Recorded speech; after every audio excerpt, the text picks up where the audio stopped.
Hello friends, welcome to ரூபா story. இன்றைக்கி நாங்கள் நம்ம வீட்டில் அவரைப்பருப்பு குழம்பு தான் செய்ய போகிறோம். எப்படி செய்யுதுன்னு பார்க்கலாம். அதுக்கு நான் 150 கிராம் அவரைப்பருப்பு எடுத்து வச்சுருக்கேன்.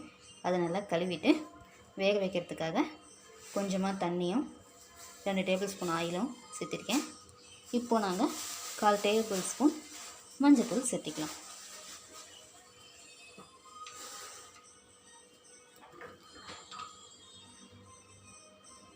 ஒரு தக்காளி பழம் கட் பண்ணி வச்சுருக்கேன். கொஞ்சமாக கருவேப்பிலை எடுத்து வச்சுருக்கேன். அதை இதில் சேர்த்திக்கலாம். இப்போது இது ஒரு 5 விசில் வரைக்கும் வச்சு எடுத்துக்கலாம். வெந்தப்புறம் நான் என்ன பண்ணணும்னு உங்களுக்கு காமிக்கிறேன்.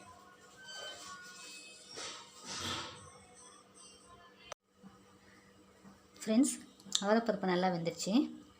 இப்போ நாங்கள் உப்பு காரம் போட்டுக்கலாம்.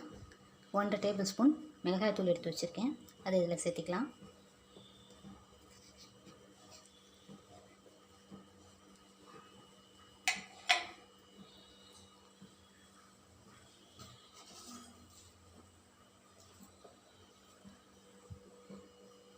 குழம்புக்கு தேவையான அளவு உப்பு சேர்த்திக்கலாம்.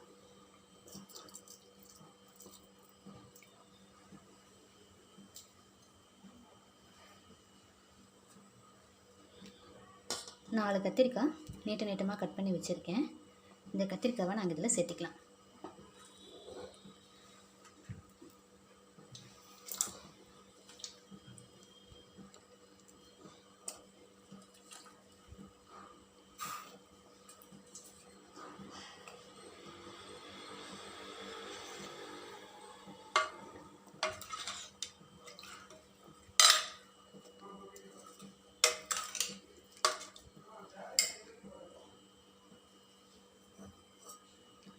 இப்போது வேகிறதுக்கு கொஞ்சமாக தண்ணி சேர்த்திட்டு 5 விசில் வரைக்கும் வச்சு எடுத்துக்கலாம். அதுக்கப்புறம் எப்படி வந்திருக்கு நான் உங்களுக்கு காமிக்கிறேன்.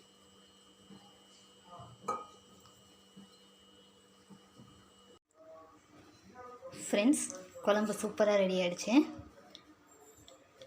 இந்த அவரைப்பருப்பு குழம்ப நீங்களும் செஞ்சு பாருங்கள். எப்படி வந்திருக்குன்னு எனக்கு கமெண்ட் பண்ணுங்கள். டேஸ்ட் எப்படி இருக்குன்னு எனக்கு கமெண்ட்டில் சொல்லுங்கள். என்னோடய சேனலை லைக் பண்ணி, ஷேர் பண்ணி, சப்ஸ்கிரைப் பண்ணுங்கள். பக்கத்தில் இருக்க பெல் பட்டன் ப்ரெஸ் பண்ணிக்கோங்க.